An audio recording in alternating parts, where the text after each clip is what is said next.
Bismillahirrahmanirrahim. Assalatu wassalam ala asyrafil mursalin wa ala alihi wa sahbihi ajma'in. Amma ba'd. Assalamualaikum warahmatullahi wabarakatuh. Mga kapatid Islam, nandito naman po tayo para magbigay ng Islamikong pagpapayo patungkol ito sa tinatawag nating mga nilalayong layunin. Bawat isa sa ating mga kapatid ay mayroong tinatawag na mga nilalayong layunin. Kasi nga gusto natin maabot ang ating mga pangarap sa buhay. Gusto natin meron din tayo katulad sa ibang mga tao. Ibig sabihin meron kang nakamit sa iyong buhay. Kaya para meron kang ganon, kailangan meron kang tinatawag na nilalayong layunin para ikaw ay magtatagumpay. Kaya si Islam, alhamdulillah, dalawa ang itinuturo sa atin. Dapat magano ka talaga. Hangarin mo hanggang sa kabilang buhay. Kasi nga, sa hadith ni Prophet Muhammad Sallam, nabanggit talaga ng mahal nating Prophet Muhammad Sallam. Sabi niya, an Jabir radiyallahu anhu, qala Rasulullah SAW, yuhsyarun nasi ala niyatihim. Sinabi na inulat ni Jabir radiyallahu anhu, sinabi ng mensahero sallallahu alaihi wasallam, bubuhayin ang sangkatauhan ayon sa kanilang hangarin. Isinalaysay ni Ibn Majah at itinama ni Albani. Kaya dyan sa hadith yan mga kapatid, yon na nagpapatunay sa atin na meron palang araw ng paghuhukom, na meron palang pagbubuhay muli si Allah subhanahu wa ta'ala. Dahil doon, lahat po tayo bubuhayin nga. Kaya meron tayong tinatawag na layunin. Kaya kung ikaw ang iyong tinatawag na nilalayong layunin ay makamundo, ay talagang makukuha mo nga yan dito sa mundo, ngunit sa kabilang buhay wala kang mapapala. Kaya kung papansinin nyo, may mga makina nga gumagawa ng mga gear, nilagyan talaga, kinumpleto nila, kumpleto sa mga gear, may mga bearing o ano pa dyan, mga nilagay dyan.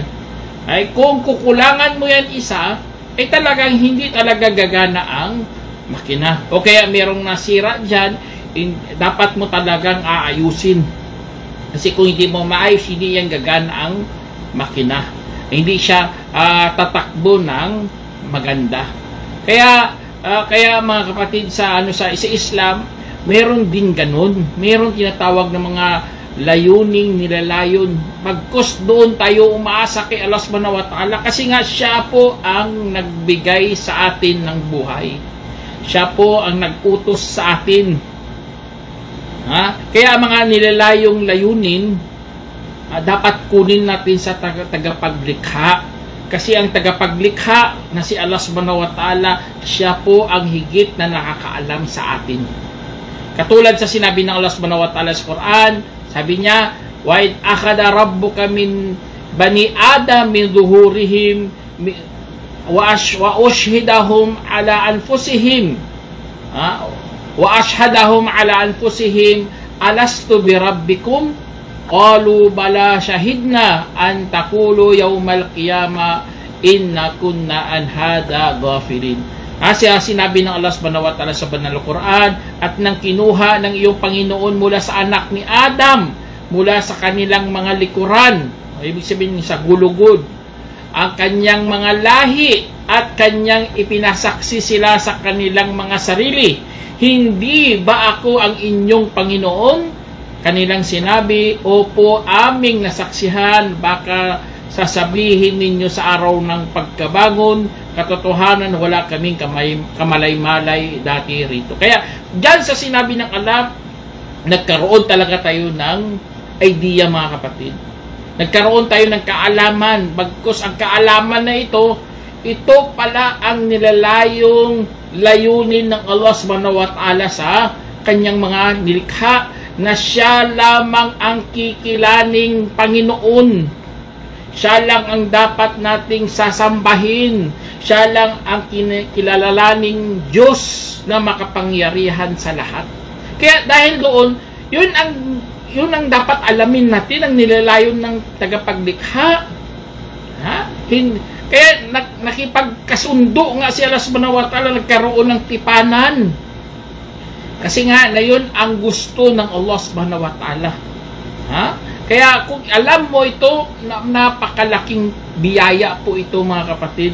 Alhamdulillah, Muslim tayo. Alhamdulillah, alam na alam natin ang nilalayong layunin para sa atin. Para po ayusin lang natin ang ating buhay.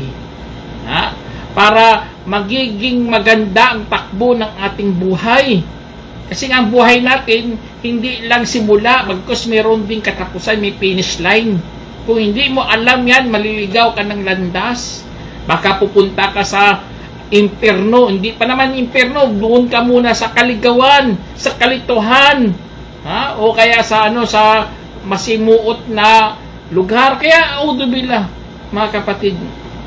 Kaya malinaw na malinaw sa atin sa Islam, bagkus meron nga sinabi si Allah subhanahu wa ta'ala. Sabi niya, wa ma khalaqtul jinna wal insa illa liya'budun ma uridu minhum min rizqi wa ma uridu ayut'imun. Sinabi ng Allah subhanahu wa ta'ala, at hindi ko nilikha ang mga engkanto at tao kundi upang sasamba sila sa akin. Hindi ko ginugusto buhat sa kanila ang anumang panustos, na hindi ko rin ginugustong pakakainin nila ako.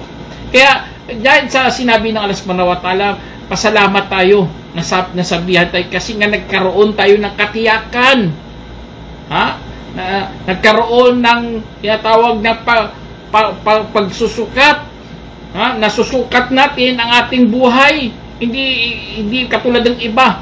Kala nila sa buhay nila, habang buhay na sila dito sa mundo, kailangan gawin natin to, kailangan ito. Hindi nila alam, meron sukatan ang ating buhay. Kasi nga doon lang yan sa kabilang buhay na wala ka ng kamatayan doon. Pero dito sa mundo, habang hindi ka pa napunta sa paraiso, dito meron sukatan. At meron tayong makakamit. Allahu Akbar. Lahat ng tao binigyan ng pag-asa, binigyan ng pagkakataon, chance, na makamit po lahat ng gusto nila. Pero dito sa mundo, mayroong ding mga bagay na hindi mo makakamit, pero bibigyan ka ng ibang pagkakataon. Kaya nagkaroon ng kabuluhan ng buhay, mga kapatid. Kung ikaw ay kasali sa mga mahihirap, mga kapuspalad, isang tuka, hindi mo maabot-abot ang mga gusto mong makuha, huwag ka mag-alala, mayroon pang paraiso. Allahu Akbar. Kaya nagkaroon ng kabuluhan ng buhay. Huwag kang magluksa ng sobra. Lahat ng mga parating na mga pagsubok sa iyo, kapatid, lahat ng mga pagsusulit ng Allah subhanahu wa ta'ala sa iyo, ay meron niyang kabuluhan. Kaya dahil doon, nalaman natin kasi ang nilalayon ng Allah, ang kanyang layunin para sa atin. Kaya mayroong talagang kabuluhan. Kaya ang nilalayong layunin ng Allah subhanahu wa ta'ala, pundasyon niya, nagsisilbing pundasyon para sa kabuuan ng ating mga gawa. Allahu Akbar. Tingnan nyo, ating mga gawa, nagiging kompleto, nagiging ganap dahil yan sa nilalayong layunin ng Allah subhanahu wa ta'ala. Hindi mga kayamanan, hindi pagpapatayo ng bahay, hindi mabili ka ng mga sasakyan, pagandahin mo mga damit mo, hindi ganun, mga kapatid. Ano lang yan, instrumento lang yan para magamit mo yan, mapapalapit ka kay Allah. Hindi gagawin mo para kikilalanin ka dito sa mundo, para sasabihin sa iyo na mayaman ka. Hindi ganun, marangya ang buhay mo, hindi ganun, mga kapatid. Kaya katulad din sinabi ng Allah subhanahu wa ta'ala sa Quran, sabi niya, wa ma amwalukum wala auladukum billati tuqarribukum indana. illa man amana bi wa amila salihan faulaika lahum jazaa'ud di'fi bima amilu wa hum fil ghurafati aminun. Sinabi ng Allah subhanahu wa ta'ala, sabi niya, at ang inyong mga kayamanan at mga anak ay hindi ang yaong nagpapalapit sa inyo ng katayuan sa aming piling, kundi ang sinumang naniwala at gumawa ng mabuti. Magkagayon, ang mga iyon ay mapasa kanila ang dobling pabuya dahil sa kanilang nagawa, at sila ay nasa mga matataas na silid na matiwasay. Allah, tingnan nyo mga kapatid, napakaganda ng pagkasabi ng Allah na hindi ang ating mga kayamanan at mga anak ang nagpapalapit kay Allah. Hindi yun. Kaya kung hindi mo alam ang nilalayong layunin ng Allah subhanahu wa ta'ala, hindi mo talaga mabuo-buo ng maayos ang iyong mabuting gawa. Kasi nga, ang iba gumagawa ng mabuti pero kanino? Para sabihin siya na mabait, billah, pakitang tao talaga, para sabihin siya na siya mabuting asal, mayroon siyang mabuting asal, kailangan maging leader, kaparapat dapat talaga. Hindi ganun mga kapatid, kasi papasok na yan sa pakitang tao. Tayo, nagpapakitang Diyos. Allahu Akbar. Pinapakita natin sa Diyos ang ating mga gawa. Hindi sa pakitang tao, kasi baka mundo lamang po yan. Kaya sa pagpapalapit sa katayuan, doon natin naunawaan sa paggawa ng mabuti at paniniwala, nagpapalapit kay Allah. Kaya Allahu Akbar yun. Napakaganda kasi nalalayong layunin niya ng Allah. Kaya ang Allah ang higit na nakakaalam kaysa sa atin. Kaya kung meron kang nilalayong layunin, wala problema yan. Mas maganda nga yan kasi meron kang pangarap, meron kang mithi, meron kang layunin, meron kang direksyon sa buhay. Pero huwag mong kalimutan mga kapatid na ang Islam, yun ang tunay na nilalayong layunin ng Allah para magiging maayos ang ating buhay. Kaya sa Islam, kung nakikita mo, ang Allah maalam na. Siya pa ang marunong sa lahat, nakakapatid. Tapos tuturuan pa tayo, subhanallah. Hindi talaga tayo pinabayaan ng Allah.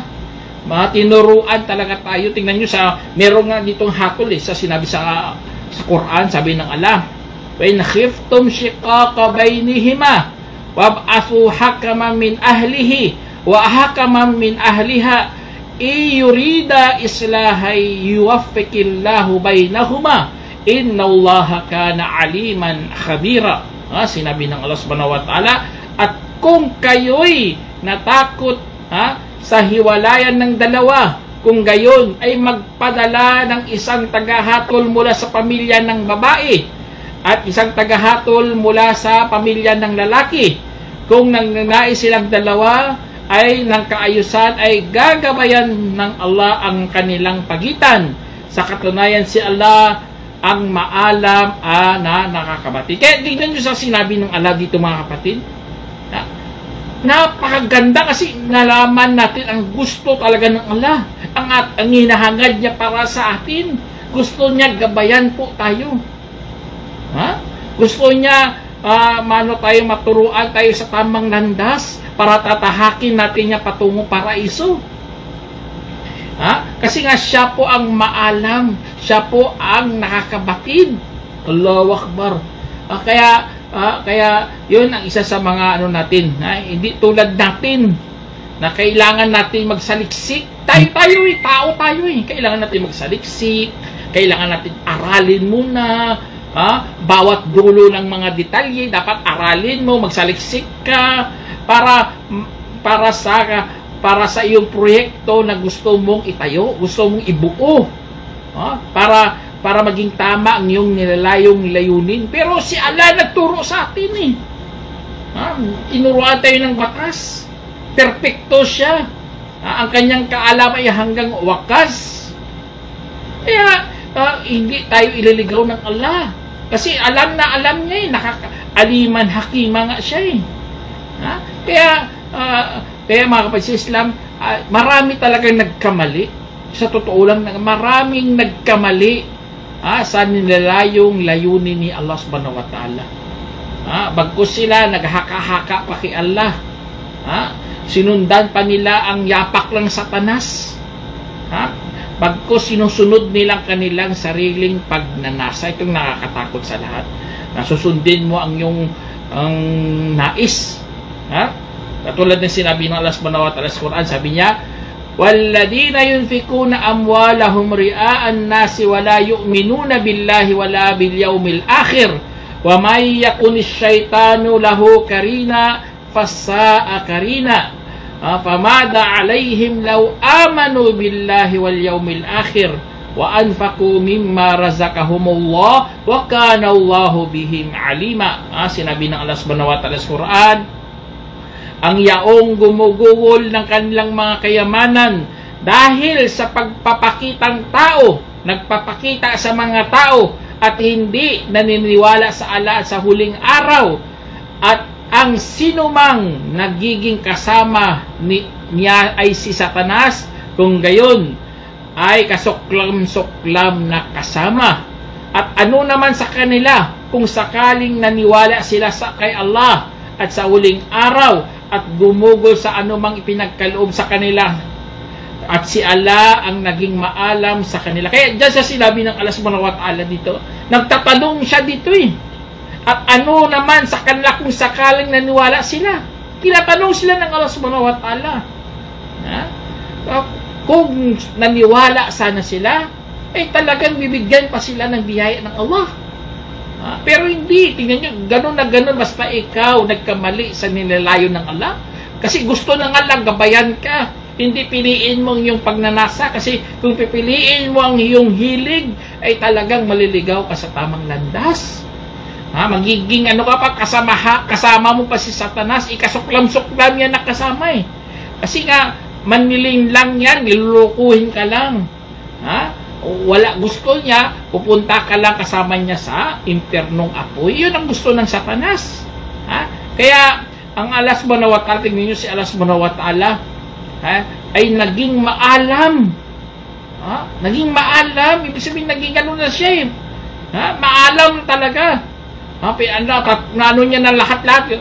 At ito, ang mga kapatid, ang naging maalam, may nagtanong nga dito na isang tao, bakit si Allah naging maalam? Ibig sabihin, tapos na, ayaw na gawin.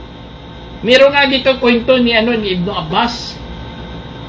Tunay meron natagpuan, may tao nagsabi, tunay na meron ako natagpuan sa Quran ng ilang bagay na sa aking tingin ay salungat. At sinabi niya, at ang Allah ay naging mapagpatawad at maawain, mapangyarihan at marunong.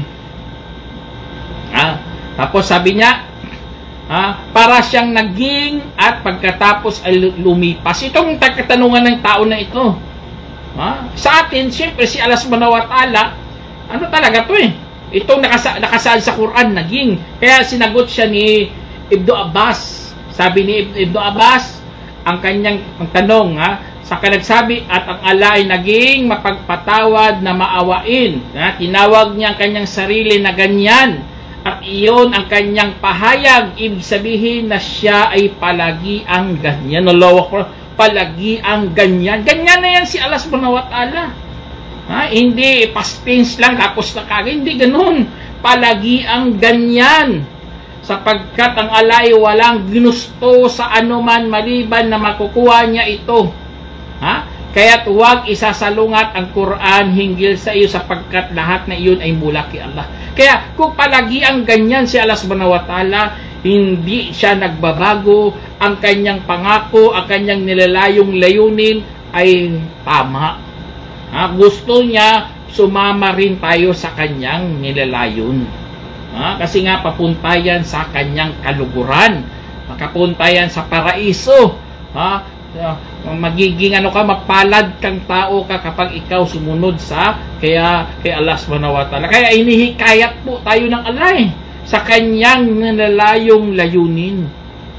Sabi ng Allah, ulaika yad'una ilan nar wallahu yad'u ilal jannati wal magfirati biidni wa yubayyinu ayatihi lin-nasi la'allahum yatadhakkarun. Sinabi ng Allah subhanahu wa ta'ala, at mga iyon ay umaakay patungo sa impyerno, at si Allah naman ay umaakay sa inyo patungo sa paraiso at kapatawaran, at sa pamamagitan ng kanyang kapahintulutan, at ipinaliwanag niya ang kanyang mga talata para sa mga tao, baka sakali sila'y makakaalaala. Kaya dahil sa sinabi ng Allah subhanahu wa ta'ala, yun, hinikayat po tayo sa kanyang nilalayong layunin na makapasok tayo sa paraiso. Allahu Akbar. Kaya po, nabubuksan po ang ating mga makipot na pag-iisip.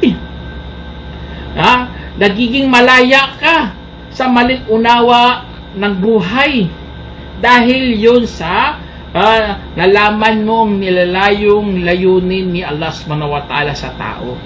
Ang gusto talaga ng Allah, gabayan mga tao.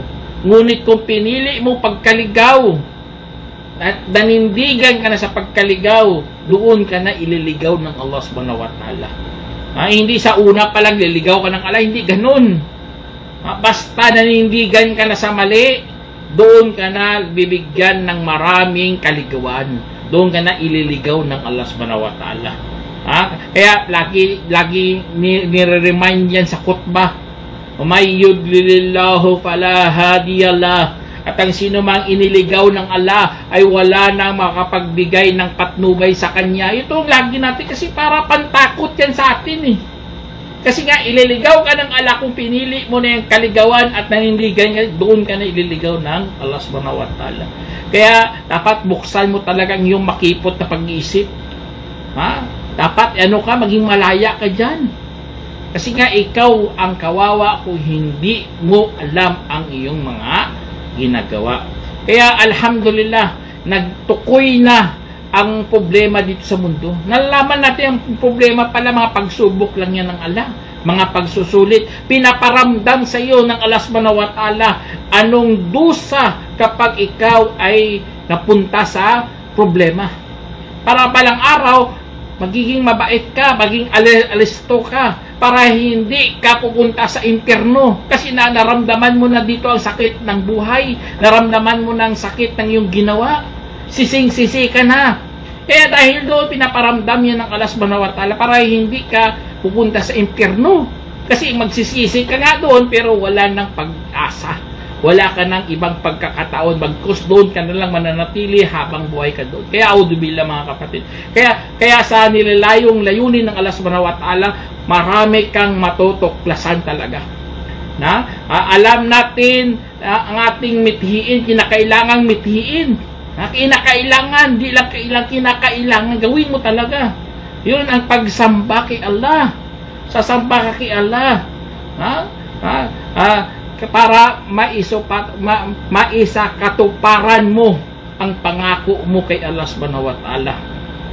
Kapag tinupad mo yan, nagkakaroon ka tuloy ng karapatan kay Allah. Ang karapatan mo kay Allah, alam nyo ano? Hindi kanya parurusahan basta sumamba ka lang kay Allah nag-iisa. Yun ang karapatan natin kay Allah. Ganoon din ang karapatan ng Allah, na huwag siyang tatambalan. Karapatan yun ng Allah sa kanyang mga alipin. At tayo, alhamdulillah, bonus na, hindi tayo parurusahan ng Allah kahit mga alipin lamang tayo. Allahu Akbar. Kaya, dahil sa mga pagsubok, dahil sa mga pagsusulit ng Allah subhanahu wa ta'ala, kung hindi mo talaga alam, ay ipapahamak ka. Kaya mga kawawa talaga mga hindi Muslim napapahamak sila sa mga pagsubok. Alam natin ang mga Muslim, kapag nagkaroon ng pagsubok, ibig sabihin, mayroon na tayong pangtanggal sa ating mga kasalanan. Allahu Akbar. Tinatawag natin kafara, katulad sa hadith Aisha radhiyallahu anha, qala Rasulullah SAW, ma min musibatin tusibul muslima illa kaffarallahu biha anhu hatta syauqati yushaquha. Inulat ni Aisha radhiyallahu anha, na asawa ng Propeta salam, na sinabi ng mensahero ng Allah salam, wala mula sa nagpapahirap na dinadanas ng isang Muslim, maliban na ito ay pinapatanggal ng Allah ang kanyang kasalanan, kahit tinik na tuminik sa kanya.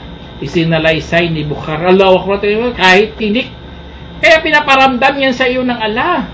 Lahat-lahat yan dito, mga pagsubok, namatayan ka, kakulangan sa kayamanan, o pagkagutom, lahat yan pinapatikim ng Allah. Pero para pala yan pantanggal ng mga kasalanan. Kung hindi ka niniwala dyan, o kaya wala kang alam dyan, hindi mo talaga alam ang nilalayo ng Allah subhanahu wa ta'ala. Meron may nagsabi sa akin, tingnan nyo si Muhammad nyo, pinarusahan kahit sa paghihingalo niya, pinaparusa. Subhanallah, tayo hindi ganun pag-iisip natin. Si Prophet Salam, dinagdagan ang kanyang pasakit sa paghihingalo para madagdagan ang kanyang pagtitiis, para maging mataas sa paraiso. Ganun, subhanallah. Pero kung hindi ka Muslim, ganun ang sasabihin mo, parusa kay Muhammad, audubillah. Kaya alhamdulillah, nalaman natin ating patutunguhang lugar na ating tinatahak. Kasi nga, yun ang nilalayong layunin ni Allah subhanahu wa ta'ala, na gusto niya mahanap natin ang kanyang pagpapala. Allahu Akbar. Mahanap natin. O kaya ang sa mundo, patikim ng mga parusa niya para magbalik loob ka kay Allah. Magbalik loob ka, tulad ng nangyari sa Manila. Binagyo sila, nagkaroon ng mga baha, pinaparamdam sa atin yan ng Allah, para magbalik loob tayo. Kasi nga doon sa impyerno, mas malupit pa dyan ang parusa niya. Kaya yun, dapat taasan nyo talaga ang ating pag-iisip, taasan natin ang ating kaalaman na meron palang nilalayong layunin si Allah subhanahu wa ta'ala din sa mundo. Kasi lahat nga tayo ay mawawasak, malilipo. Sabi ng Allah, kullu man alayha fan wa yabqa wajhu rabbika dhul jalali wal ikram. Sabi ng Allah, lahat ng sino man nandoon ay malilipol, at ang mananatili ang mukha ng iyong Panginoon, ang may-ari ng kamaharlikaan at pagpaparangal. Allahu Akbar. Yun ang mananatili, si Allah lamang mananatili din sa mundo. Kaya mag-ingat po tayo mga kapatid. Kung hindi tayo tumatahak sa nilalayong layunin ni Allah, ay talagang mapapahamak ka. Kasi ang Allah subhanahu wa ta'ala, hindi tayo pinabayaan. Sabi ng Allah, ayahsabul insanu ayutraka suda, alam na yakunut patamin maniyumna tumakan alakatan fakhalaka fasawa. Sinabi ng Allah, inakala ba na tao na siya'y iniwanan lamang sa kapabayaan? Hindi po, ya Allah, hindi tayo iniwanan sa kapabayaan. Hindi ba siya'y dating patak na mula sa likidong lumalabas, at pagkatapos ay naging lamang kumakapit, at saka nilikha, at saka hinubog. Allahu Akbar. Tingnan nyo, hindi tayo pinabayaan ng Allah. Hinubog talaga tayo ng Allah subhanahu wa ta'ala. Kaya inshallah mga kapatid, ang mga nilalayong layunin ng Allah, meron talagang kabuluhan. Huhusgahan tayo sa araw ng paghukom. Kaya kung magpakabait ka, nagpakabanal ka, Allahu Akbar, natupad mo nga ang nilalayong layunin ng Allah. Kung hindi mo alam, subhanallah, mga kawawa ka lang. Inshallah, sana meron kayong napulutang aral mga kapatid. Hanggang dito na lang. Assalamualaikum warahmatullahi wabarakatuh.